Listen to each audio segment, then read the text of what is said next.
তৃতীয় দিন যখন হ্যারি ব্রুক আর জেমি স্মিথ দুর্ধর্ষ টাচে ব্যাটিং করছিল, তখন আমার মতো হয়তো অনেক ভারতীয় ক্রিকেট প্রেমীরই এরকম মনে হচ্ছিল এই টেস্ট ম্যাচে ভারত 600 কাছাকাছি রান তুলেও হেরে যাবে না তো, কি মনে হচ্ছিল তো। কিন্তু তারপরেও যাই হোক, দিন শেষে তখন ভারতের বোলাররা তো একবারে বিধ্বস্ত অবস্থায় চলে গেছিলো, কনফিডেন্স একেবারে তলানিতে চলে গেছিলো। কিন্তু ওই ভারতীয় বোলাররাই ইংল্যান্ডের ইনিংসের একেবারে শেষের দিকে যে ধসটা নামিয়ে ইংল্যান্ডকে প্রত্যাশিত যে রানটা তারা তুলবে মনে হচ্ছিল তার থেকে অনেক কমেই যখন অল আউট করে দিল, তখন বলতে পারেন স্বস্তির অনেকটাই আমরা নিঃশ্বাস ফেললাম।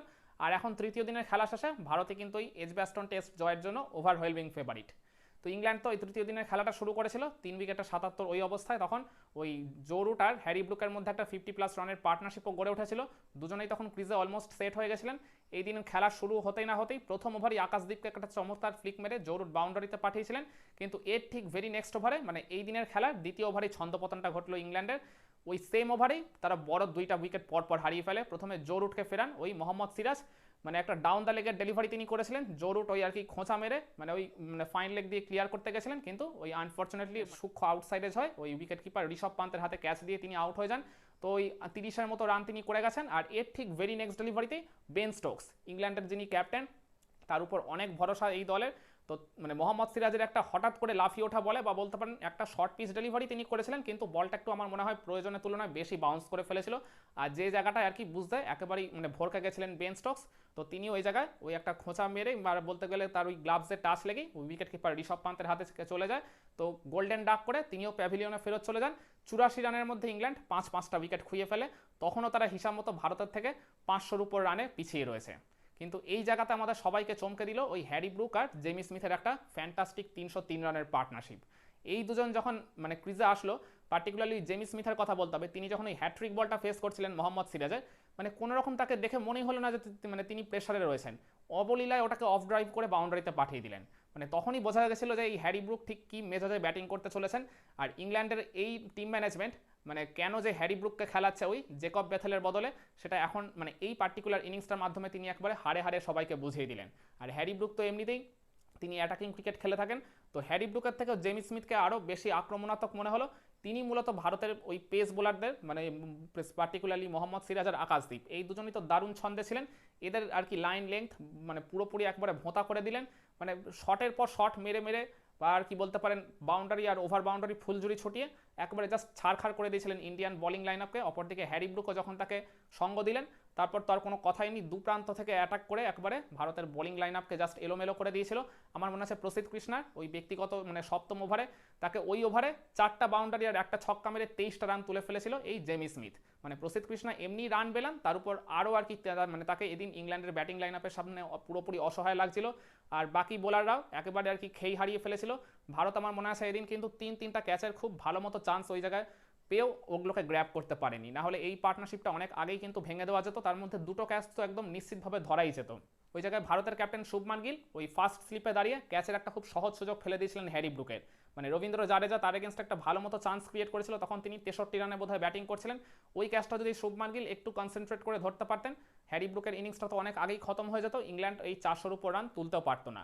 এরপর ঋষভ পান্থ তিনিও একটা কিন্তু ক্যাচের ভালো চান্স পেয়েছিলেন, একটু যদি টাইম মতো ডাইভটা দিতেন তাহলে ওই এক হাতে হলেও ক্যাচটাকে তিনি গ্র্যাব করে নিতে পারতেন। ওটা বোধহয় সম্ভবত হ্যারি ব্রুকেরই ক্যাচ ছিল। আর এরপর জেমি স্মিথের এগেনস্টে একটা ওই কট অ্যান্ড বলের সুযোগ পেয়েছিলেন ওয়াশিংটন সুন্দর, সেটাও কিন্তু তিনি গ্র্যাব করতে পারেননি, একটু জাস্ট ওই শর্ট হয়ে গেছিল বলে। তো এই 3টা নিশ্চিত ক্যাচের চান্স কিন্তু এই 2 ব্যাটার দিয়ে দিয়েছিল। তো তারপরেও যাই হোক, এরা যে ব্যাটিংটা করেছে, এরা যে পাল্টা কাউন্টার অ্যাটাক করে ভারতের বোলিং লাইন আপকে একেবারে এলোমেলো করে দিয়েছে, তাতে এই 2 ব্যাটারের প্রশংসা ডেফিনেটলি প্রাপ্য। প্রথম সেশনে ওই 1 ওভারের মধ্যে যখন ইংল্যান্ড শুরুতেই 2 উইকেট খুঁয়ে প্রবল চাপে পড়ে গেছিল, তারপর সেই চাপটা কাটিয়ে উঠে এই 2 ব্যাটার 172টা রান যোগ করে ফেলে। হিসাব মতো ফার্স্ট সেশনে তারা 6-এর উপর রান রেট রেখে ব্যাটিং করেছে। এরপর সেকেন্ড সেশনে তাদের রান তোলার গতিটা একটু কমে গেছিলো, কারণ তখন ভারত ওই এক প্রাস থেকে জাডেজা আর ওয়াশিংটন সুন্দরকে কন্টিনিউয়াসলি অ্যাটাক করেই যাচ্ছিল।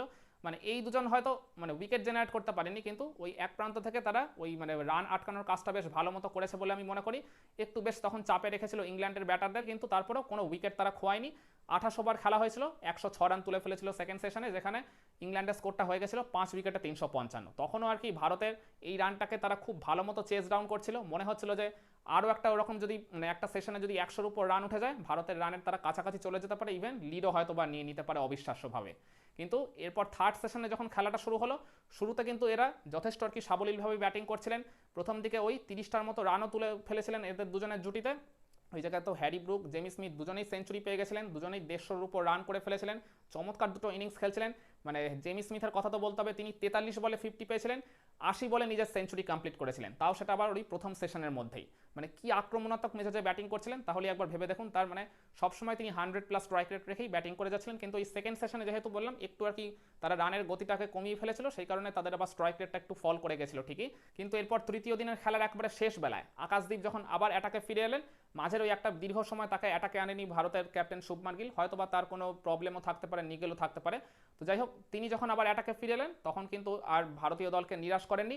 ওই তার একটা গুড লেংথের ইনকামিং ডেলিভারিতে হ্যারি ব্রুক, যিনি ক্রিজে পুরোপুরি সেট হয়ে গেছিলেন, তার উইকেটটা ওই জায়গায় ভেঙে দেয়। তো যার ফলে 158 রান করে একটা আর কি চমৎকার মানে ম্যাচ রেস্কিউইং ইনিংস খেলেই আর কি হ্যারি ব্রুক আউট হয়ে যান। এরপর ক্রিজে আসলেন ক্রিস ওকস, তিনি নেমে কিন্তু কভার অঞ্চল দিয়ে একটা চমৎকার বাউন্ডারি মেরে দিয়েছিলেন শুরুর দিকে। মনে হচ্ছিল তিনি ওই আগের ম্যাচে ভালো ব্যাটিংয়ের ছন্দটা হয়তো এই ম্যাচেও ক্যারি করতে পারেন। কিন্তু মানে আকাশদীপ তার ঠিক পরের ওভারে অ্যাটাকে ফিরে এসে ক্রিস ওকসের উইকেটটা তুলে নেন।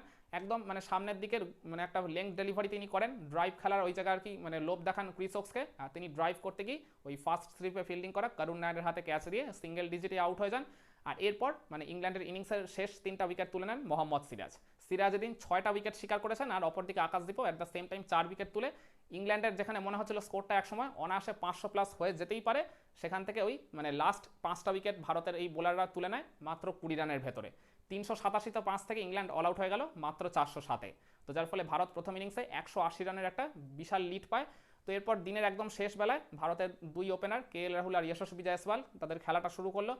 এদের ওপেনিং জুটিতে একটা 50+ রানের পার্টনারশিপও হয়ে যায়, দুজনেই দু প্রান্ত থেকে কিন্তু বেশ অ্যাটাক করে খেলছিল। মানে তো তারা কিন্তু রান তোলার যে কোনো অপরচুনিটি ওই জায়গায় মিস করছিল না। মানে পিচটা এখন মনে হচ্ছে ব্যাটিং করার জন্য অনেকটা তুল্যমূল্যভাবে সহজ হয়ে গেছে, যেটা আর কি ওই ইংল্যান্ডের হ্যারি ব্রুক আর জেমি স্মিথকে দেখেই বোঝা যাচ্ছিল। তো রাহুল আর জয়সওয়াল চমৎকার কিছু ড্রাইভ খেললেন, পুল করলেন, কাট করলেন। রাহুল তো ওই জায়গায় মানে একদম কপি বুক কাভার ড্রাইভ তিনি খেলেই একদম সিদ্ধহস্ত, সেই শটগুলোই তিনি আবারও এদিন সেকেন্ড ইনিংসে দেখালেন। জয়সওয়ালও অ্যাজ ইউজুয়াল তিনি কাট করতে গিয়ে এই ফার্স্ট ইনিংসে নিজের উইকেটটা খোয়ালেও ব্রাইডন কাটসকে দেখলাম ওই নতুন ডিউক বলে শুরুর দিকেই একটা চমৎকার কাট শটে তিনি বাউন্ডারি মারলেন। আর এছাড়া তার ওই পুল শট বা ওই এক্সট্রা কাভার ড্রাইভ তো রয়েছেই। কিন্তু দিনের খেলার একদম প্রায় শেষের দিকে মনে হচ্ছিল এই দুই ব্যাটার যখন নট আউট থেকেই মানে খেলাটা শেষ করবে, ওই তখন জশ টাঙের একটা ইনকামিং ডেলিভারিতে ফ্লিক করতে গিয়ে জয়সওয়াল বলের লাইন মিস করে তিনি LBW হয়ে যান। তো 22 বলে 28 রান করে তিনি আনফর্চুনেটলি নিজের উইকেটটা খুইয়ে এলো। এরপর করুণ নায়ার ক্রিজে আসলেন, করুণ নায়ার কিন্তু একটা এসেই ওই ক্রিস ওকসকে চমৎকার অন ড্রাইভে বাউন্ডারি মেরেছিলেন। এরপর KL রাহুল দেখলাম একটা ওই হাফ ভলি ডেলিভারিতে তিনি আবারও ওই বলটাকে মানে কাভার দিয়ে বাউন্ডারিতে পাঠাতে কোনো রকম ভুল করেননি। তো যার ফলে মানে 13 ওভার খেলা হয়েছিল ভারতের ইনিংসের দিন শেষে 64 রানে একটা উইকেট খুইয়েছে ভারত। তো যার ফলে হিসাব মতো তৃতীয় দিন শেষে ইন্ডিয়া ইংল্যান্ডের থেকে 244 রানের লিড নিয়ে ফেলেছে। তো ডেফিনেটলি এখন ভারত তো চাইবেই এই লিডটাকে যতটা সম্ভব বাড়িয়ে নিতে। আমার মনে হয় ভারত যদি এই এজবাস্টন টেস্টে জয় পেতে চায় তাহলে অন্তত 500-550 রানের একটা টার্গেট দিতেই হবে ইংল্যান্ডকে, কারণ 500-র নিচে কোনো টার্গেট এই ইংল্যান্ড টিমের জন্য কিন্তু একবারই আনসেফ। এখনও গোটা 2 দিনের খেলা বাকি রয়েছে, ভারতকে ডেফিনেটলি চাইতে হবে চতুর্থ দিন বেশিরভাগটা সময় তারা ব্যাটিং করে যত দ্রুত সম্ভব এই লিডটাকে ওই 500+ করতে।